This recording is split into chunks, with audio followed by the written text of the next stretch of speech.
Hey, brother, welcome to day 3 of 40 Days of Light. We are talking about the intersection of religion and politics, a dangerous place to live, but nevertheless a place we need to go to deal with our real world. But before we get into our political commentary, we need to talk about our theological standing. And so first of all, we need to know that there's a king. He came to establish a kingdom, and he's gathering to himself a royal people, a people who will sound like him, a people who will speak for him, a people who will deliver his word accurately for him, a people who represent him here on earth.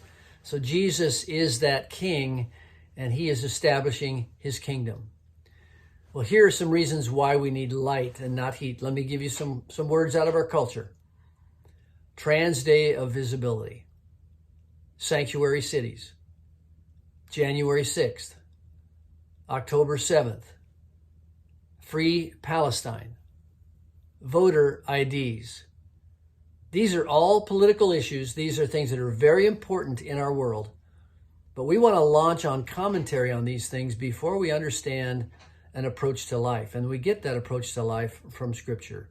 So today I have a very personal and very invasive question to ask you. I hope it's an inviting question for you, and that is this: who is your king? Who is your undisputed sovereign? Above and beyond all the rules of society, your own conscience, different regulations and policies, different political connections, different Americanisms, who reigns over all of that? When I was about 14, there was what was called a Cuban Missile Crisis, and the world was in very real threat of nuclear weapons being launched, and some on the United States. And I was at a camp one summer, and frankly, the camp speaker took emotional advantage of us, and we were a bunch of 7th or 8th grade boys, and he was talking in chapel that night, and he said, if the Russians were to come and hold a rifle to your head and say, unless you renounce Jesus Christ, I'm going to take your life, well, what would you do? Well, that scared us all. We didn't know what we would do. But, I'd like to believe that if a gun were placed to my head in that situation, that I would say, well, I choose Jesus. But the reality for us men is that won't happen in that way.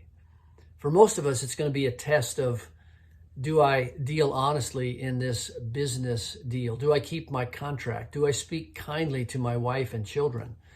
Do I express kindnesses to my neighbor even though he's not kind to me? Do I not take vengeance on something that's been done wrong to me? It's all about walking in the kingdom with a different kingdom ethic and looking different. So before we get into politics, before we get into that, we need to establish, who is my king? Who do I serve when the heat is on? Who do I serve when it's uncomfortable? Who do I stand for? Who do I put a word in for when the conversation is going south? How can I stand for the King of Kings and Lord of Lords? And you know what it looks like? It's very, very practical, but it's all about your heart. Here's what it says in Galatians chapter 5, verses 22 and 23. The fruit of the Spirit of the King, is love, joy, peace, patience, kindness, goodness, faithfulness, gentleness, self-control. Against such things there is no law. There's no law of Caesar.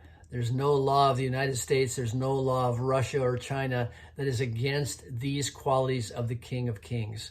Today, live out your sonship. Live out your King's edict for you by your obedience and the fruit that will flow from your life. God bless you.